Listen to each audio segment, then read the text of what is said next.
Film की शुरुआत में हमें एक लड़के को दिखाया जाता है जिसका नाम एडम होता है। एक दिन एडम हाइकिंग के लिए एक जगह पर जाता है। वो जगह पूरी तरह से वीरान होती है। वहां पर दूर दूर तक कोई भी नहीं होता और जब एडम हाइकिंग कर रहा होता है तो तभी उसे वहां पर दो लड़कियां दिखाई देती हैं। असल में ये लड़की अपना रास्ता भूल गई थी। तब एडम उनसे पूछता है, क्या मैं तुम्हारी हेल्प कर सकता हूँ? तब ये कहकर फौरन एडम उन लड़कियों के पास जाता है। यहाँ पर एडम उनकी हेल्प करते हुए उन्हें सही रास्ता बताता है और फिर वो इन्हें गाइड करते हुए इन्हीं के साथ आगे के सफर के लिए निकल जाता है। और जब ये काफी आगे निकल जाते हैं तो एडम इन्हें बताता है कि मैं एक और रास्ते को जानता हूँ और मैं गारंटी देता हूँ कि आपको इस सफर में मजा आने वाला है। तो अब ये तीनों माउंटेन पास के जरिए आगे बढ़ना शुरू कर देते हैं और ये रास्ते काफी तंग होते हैं। और जब ये तीनों थोड़ा आगे पहुंचते हैं तो एडम वहां से कूद जाता है और ये देखकर वो दोनों लड़कियां डर जाती हैं क्योंकि उन्हें ऐसा लग रहा था कि शायद एडम गिर गया है। लेकिन तभी एडम उन्हें नीचे से आवाज लगाता है। असल में वहां पर बहुत सारा पानी था। वो जगह एक तालाब की तरह थी और एडम उन दोनों को भी नीचे कूदने के लिए कहता है। तभी ये दोनों लड़कियां एक एक करके पानी में कूद जाती हैं और ऐसा करने में उन्हें बहुत मजा आता है। वो वहां पर काफी एंजॉय कर रहे होते हैं। के बाद ये तीनों अपने सफर पर आगे निकल जाते हैं। अब वहां से निकलने के बाद एडम को हाइकिंग के लिए आगे जाना होता है और उन दोनों लड़कियों को अपने घर जाना होता है। तो इसीलिए ये लोग यहाँ पर अलग अलग होने से पहले सेल्फी बनाते हैं। एडम उनसे पूछता है कि क्या हम लोग दोबारा कभी मिलेंगे? तभी उनमें से एक लड़की कहती है कि कल हमारी रात एक पार्टी है जिसमें कि तुम भी आ सकते हो। इसके बाद एडम उन दोनों लड़कियों को गुड बाय कहकर वहां से निकल जाता है। एडम अब पहाड़ों के पास से ही आगे बढ़ रहा होता है। वो काफी खुश होता है। वो इस हाइकिंग को काफी एंजॉय कर रहा होता है। लेकिन यहाँ के रास्ते बहुत ही ज्यादा तंग और खतरनाक होते हैं। और जब एडम दो तंग पहाड़ियों से नीचे उतरता है तो वहां पर एक बड़ा सा पत्थर होता है और जब एडम उस पत्थर का सहारा ले रहा होता है तो तभी वो पत्थर खिसक जाता है। इसकी वजह से अब बेचारा एडम नीचे गिर जाता है और वो पत्थर जिसका एडम ने सहारा लिया था वो भी उसके साथ साथ आकर उसके हाथ पर गिर जाता है, उसके राइट हैंड पर। और अब एडम दो तंग पहाड़ियों के बीच में एक पत्थर के नीचे फंस जाता है। हालांकि उसे ज्यादा चोट तो नहीं लगी थी लेकिन उसका हाथ वहां से निकल ही नहीं रहा था। वो अपने हाथ को वहां से निकालने की बहुत कोशिश करता है लेकिन वो इसमें नाकामयाब रहता है। और जब एडम को रियलाइज होता है कि अब उसका हाथ यहाँ से नहीं निकल सकता तो इसीलिए वो उन दोनों लड़कियों को चिल्ला चिल्ला कर आवाजें लगाने लगता है। लेकिन उसकी आवाज वहां से बाहर नहीं जा सकती थी क्योंकि ये सारे नैरो माउंटेन्स हैं और यहाँ से आवाज को बाहर पहुंचाना जहाँ पर दूर दूर तक कोई इंसान जानवर यहाँ तक कि बर्ड्स का भी कोई नामो निशान नहीं है, ये पूरी तरीके से इम्पॉसिबल था। इसके बाद एडम अपना बैग खोलता है और उसके बाद हाइकिंग का जितना भी सामान होता है वो उन सबको बाहर निकाल लेता है। उसे यहाँ से किसी भी सूरत निकलना होगा क्योंकि वो जानता था कि शायद यहाँ पर कई महीनों तक कोई भी ना आए। अब जो सामान उसने बैग में से बाहर निकाला होता है उसमें एक नाइफ भी होता है और तभी वो उस नाइफ की मदद से चट्टान को साइड से तोड़ने की कोशिश करता है। लेकिन ये चट्टान तो काफी मजबूत थी कि इतनी ज्यादा ठोस थी कि उसे जरा भी कुछ नहीं होता। साथ साथ ये भी उसका राइट हैंड वहां पर फंसा हुआ था इसलिए उसे उल्टे हाथ से काम करने में भी काफी प्रॉब्लम आ रही थी। लेकिन फिर भी एडम हार नहीं मानता, हिम्मत नहीं हारता और वो लगातार उस चट्टान को तोड़ने की कोशिश करता है। और इसी दौरान उसका नाइफ उसके हाथ से छूटकर नीचे गिर जाता है और वो इस नाइफ को अपने हाथ से नहीं उठा सकता क्योंकि वो नाइफ उससे काफी दूर होता है। लेकिन फिर भी किसी तरह दिमाग लगाकर वो उस नाइफ को अपनी तरफ खींच लेता है और एक बार फिर से चट्टान को काटने लगता है। लेकिन वो इस काम में पूरी तरह से नाकामयाब हो जाता है। अब क्योंकि वो चट्टान इतनी ठोस थी कि क्योंकि उसकी नाइफ की धार भी पूरी तरह से खत्म हो चुकी थी और अब देखते ही देखते रात हो जाती है और अब एडम को यहाँ पर फंसे हुए काफी घंटे गुजर जाते हैं। उसे कुछ समझ नहीं आ रहा था, उसे कुछ नहीं पता था कि वो यहाँ से कैसे निकल सकता है। इसीलिए वो लगातार अपने हाथ को वहां से निकालने की कोशिश करता रहता है। ऐसे ही करते करते अगली सुबह भी हो जाती है और अब यहाँ एडम को फंसे हुए 30 घंटे हो गए थे लेकिन उसे निकलने का कोई रास्ता नहीं मिल रहा था। लेकिन फिर वो अपने कैमरा को ऑन करता है, उसमें रिकॉर्डिंग करना शुरू करता है जिसमें वो कहता है कि पिछले 30 घंटों से मैं यहाँ पर फंसा हुआ हूँ और कोई भी नहीं जानता कि मैं यहाँ पर हूँ कि मैंने अपने यहाँ पर आने का किसी को भी नहीं बताया था। साथ साथ मेरे पास खाने का सामान भी बहुत ही कम है और पीने के लिए भी सिर्फ 300 से 400 ml पानी है। अब जब वो ये सब कुछ रिकॉर्ड कर रहा होता है तो उसे ऊपर से किसी की आवाज सुनाई देती है। इसी वजह से एडम जोर जोर से चिल्लाने लगता है लेकिन उसके चीखने का चिल्लाने का कोई फायदा नहीं होता क्योंकि वहां पर तो कोई होता ही नहीं है। कुछ घंटों के बाद वहां पर फिर से रात हो जाती है जहां पर एडम को भूख लगने लगती है और उसके पास खाने का जितना भी सामान बचा हुआ था वो उसे खाने लगता है। तब उसे याद आता है कि आज रात उन लड़कियों ने मुझे पार्टी में इनवाइट किया था जहां पर सीधी सी बात है वाइन भी होगी। और अब एडम उस पार्टी को इमेजिन करने लगता है, और तो और वो अपने आप से पार्टी भी करता है। और उसे वो टाइम भी याद आता है जब वो हाइकिंग के लिए फ्राइडे को अपने घर से निकल रहा होता है, जहां उसके पास उसके मदर की कॉल भी आ रही होती है, लेकिन वो उनकी कॉल नहीं पिक करता। उन्हें नहीं बताता कि वो हाइकिंग के लिए जा रहा है, और अगर एडम ने उन्हें बताया होता तो शायद वो उसे ढूंढते हुए यहाँ पर आ जाते। लेकिन कोई भी नहीं जानता कि एडम आखिर है कहाँ पर। अब तीसरे दिन यानी कि संडे को एडम एक पुली बनाता है।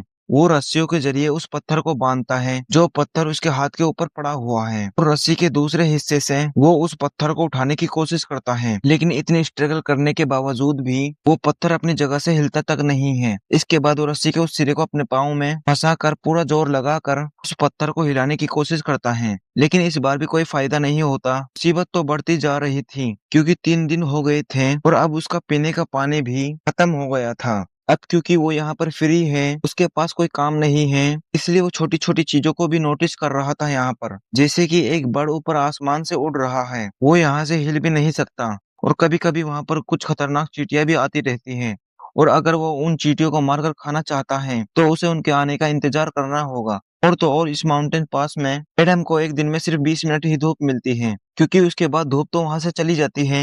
अब 3 दिन से एडम यहाँ पर भूख से, प्यास से और ऐसे माहौल से काफी परेशान हो गया था, और इसलिए अब वो ये डिसाइड करता है कि वो अपने हाथ को ही काट देगा। तब ये सोचकर वो अपने हाथ के ऊपर वाले हिस्से को यानी कि बाजू को अच्छे से बांध लेता है, और उसके पास जो नाइफ होता है वो उससे अपने बाजू को काटने की कोशिश करता है। लेकिन उस नाइफ की धार तो खत्म हो गई थी, जिसकी वजह से उसके बाजू की पतली सी स्किन भी उस नाइफ से नहीं कट रही थी। अब इस बात से एडम काफी नाराज हो जाता है, और इसलिए वो कैमरे में रिकॉर्ड करता है कि कभी भी सस्ते टूल्स मत खरीदना, क्योंकि ये तो बेकार होते हैं, किसी काम के नहीं होते। अब इस तरह करके एक और दिन गुजर जाता है, और जब रात होती है तो एडम को अपने पुराने दिन काफी याद आ रहे होते हैं। उसे अपनी फैमिली, अपने बेस्ट फ्रेंड और अपने बहुत सारे फ्रेंड्स याद आ रहे होते हैं। और जब वो लोगों को याद कर रहा होता है तो ऊपर आसमान में बादल आ जाते हैं, और देखते ही देखते बहुत जोरों से बारिश होने लगती है।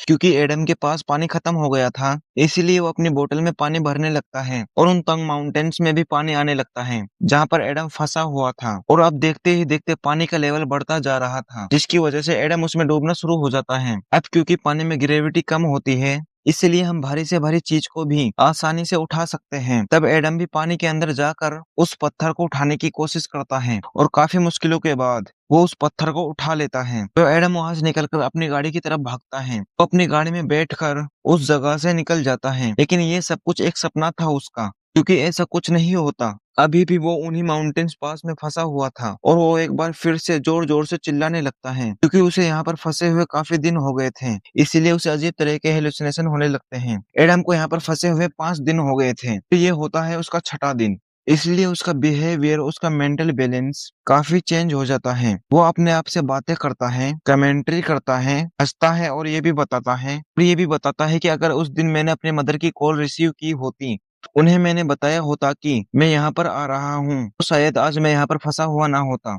और जिस शॉप से मैंने हाइकिंग का सारा सामान लिया था, वहाँ के शॉपकीपर को भी मैंने कुछ नहीं बताया था। और अगर उसे पता होता इसके यहाँ आने का, तो शायद वो एडम की मिसिंग होने की रिपोर्ट करवा देता, जिसकी वजह से कोई ना कोई तो उसे यहाँ पर ढूंढना आ ही जाता। और यहाँ पर एडम अपने पेरेंट्स से कहता है कि मैं आपसे बहुत प्यार करता हूँ। असल में एडम ये सब कुछ इसीलिए रिकॉर्ड कर रहा होता है क्योंकि उसकी यहाँ से निकलने की उम्मीद भी खत्म हो चुकी थी, क्योंकि वो भूखा भी है, प्यासा भी है, उसकी बॉडी में जान नहीं है, और ये इतना बड़ा पत्थर जो है जिसे वो हटा भी नहीं सकता, उसने जैसे एडम को यहाँ पर कैद ही करके रख दिया है। एडम फिर से एक बार अपने हाथ को बांधता है, और वो नाइफ जिसकी धार पूरी तरह से खत्म हो चुकी है, वो उसे अपने हाथ को काटने की कोशिश नहीं कर सकता, बल्कि वो नाइफ की फ्रंट साइड से अपने हाथ पर स्टेप करना शुरू कर देता है। नाइफ को इतने अंदर तक गाड़ता है कि वो उसकी हड्डी तक पहुंच जाता है, इसकी वजह से उसका खून निकलने लगता है। लेकिन इससे आगे एडम कुछ भी नहीं कर पाता, और अब इस तरह से एक दिन और गुजर जाता है। और जब 7वां दिन आता है तो एडम की हालत काफी खराब होती है, वो काफी कमजोर पड़ गया था, और अगर वो अब यहाँ से नहीं निकला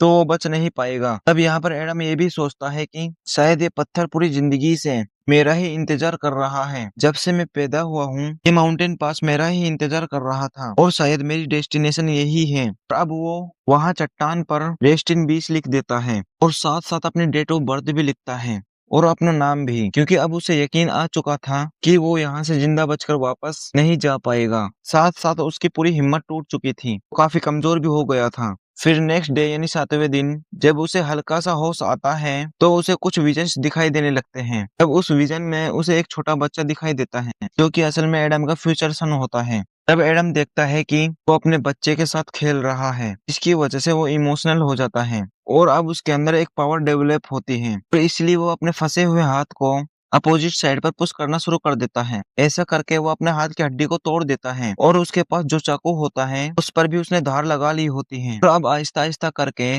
वो अपने हाथ को काटना शुरू करता है और अब इस तरह करके अपने हाथ को अपनी बॉडी से अलग कर देता है और आज 7वें दिन अपने हाथ को सेक्रीफाइस करके इस पत्थर से खुद को आजाद कर लेता है और वहां से निकलने से पहले अपने हाथ की एक पिक्चर भी बनाता है, उस हाथ की जो अभी भी उस पत्थर में फंसा हुआ था। और अब एडम बड़ी मुश्किल से इन माउंटेन पास से बाहर निकलता है और बाहर निकलकर वो देखता है कि वहां पर बारिश का कुछ पानी पड़ा हुआ है। तो एडम वहां पर जाकर वहां से बहुत सारा पानी पीने लगता है क्योंकि पिछले 7 दिनों से ना उसने कुछ खाया था और ना ही पानी पिया था, इसीलिए आज वो जी भर के पानी पीता है। और इसके बाद वो वहां से आगे निकलता है और उसे आसमान में उड़ता हुआ वो बर्ड भी दिखाई देता है कि वो हर रोज माउंटेन पास में देखा करता था और आज वो खुद को भी उस बर्ड की तरह आजाद समझ रहा था। लेकिन अभी भी उस एरिया से निकलना कोई आसान नहीं था क्योंकि वो जगह काफी बड़ी और बंजर थी। लेकिन अभी भी एडम हिम्मत नहीं हारता और इतना ज्यादा दर्द में होने के बावजूद भी वो आगे बढ़ता रहता है। और तभी उसे एक फैमिली दिखाई देती है जो कि हाइकिंग के लिए यहाँ पर आई हुई थी। तब एडम उन्हें आवाज लगाता है और वो भागते हुए उसकी तरफ आते हैं। वो एडम की मदद के लिए रेस्क्यू टीम को बुलाते हैं। इसके बाद वहां पर एक हेलीकॉप्टर आता है और फिर एडम को वहां से हेलीकॉप्टर के जरिए हॉस्पिटल ले जाया जाता है। फिर हमें कुछ टाइम बाद का सीन दिखाया जाता है जहाँ पर एडम बिल्कुल ठीक हो गया था और एडम ने जो अपने बच्चे के विजन देखे थे वो भी सच हो जाते हैं क्योंकि 2 साल बाद एडम एक लड़की से मिलता है और उन दोनों की शादी हो जाती है। इसके बाद एडम का एक बेटा होता है जो सेम टू सेम उसी बच्चे जैसा होता है जिसे एडम ने अपने विजन्स में देखा था। अब इन 7 दिनों में एडम ने मौत को बहुत करीब से देखा था, लेकिन उसके बाद भी एडम अपने पैशन नहीं छोड़ता। वो अभी भी हाइकिंग करता है और वो जहाँ भी जाता है ये नोट जरूर लिखता है कि वो कहाँ कहाँ पर जा चुका है। और इसी के साथ ये कहानी खत्म हो जाती है। अगर आपको ये कहानी पसंद आई हो तो हमारे चैनल को लाइक एंड सब्सक्राइब जरूर करें।